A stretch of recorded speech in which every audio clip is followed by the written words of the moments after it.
જૂનાગઢ જિલ્લાના વંથલીના આગાહી કરતા રમણીકભાઈ વામજાએ વરસાદને લઈને મોટી આગાહી કરી છે।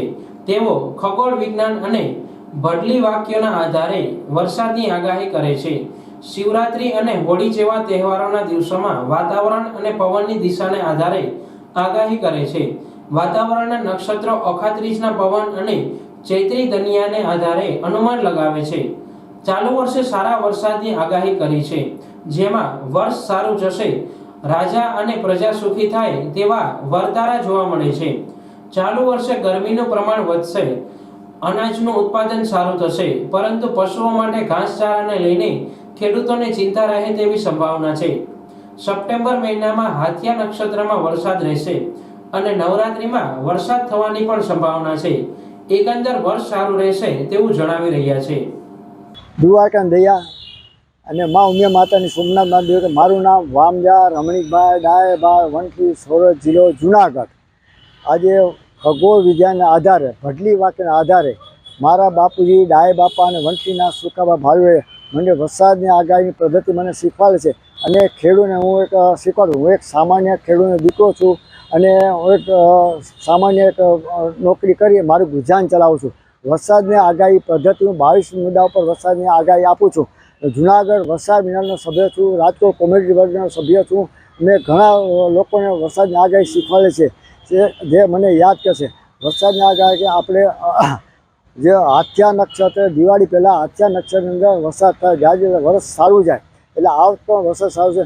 હાથિયા નક્ષત્ર શરદ પૂર્ણ આવશે ત્યારે અગાસી ઉપર રાતના 8 થી સવારના 10 વાગ્યા સુધી પૌવા અને ખાંડ નાખવામાં આવે, એમાં કેટલો ભેજ આવે એની ઉપર વરસાદનું તારણ કાઢવામાં આવે છે। કારતક મહિના સુદની અંદર પણ એક વરસાદને ખાલી ચોખ્ખી હોય પણ વરસાદ સારું થાય। મા મહિનાનું પણ માવઠું થાય તો વરસાદ સારું થાય અને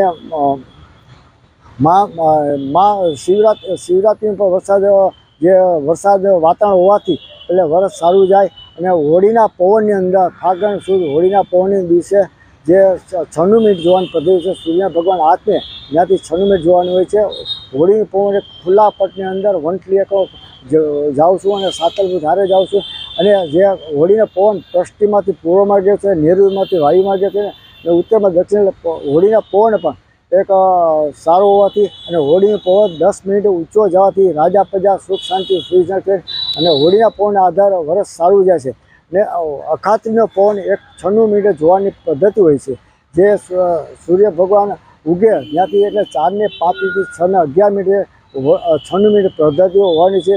આ પણ એક 10 મિનિટ નૈઋત્ય પવન વાવ્યો હતો અને પશ્ચિમ વાયુને પવન વાવવાથી એટલે અખાત્રીનો પવન પણ સારો હોવાથી આ વર્ષે ગરમી પ્રમાણ વધારે છે અખાત્રીના હિસાબે।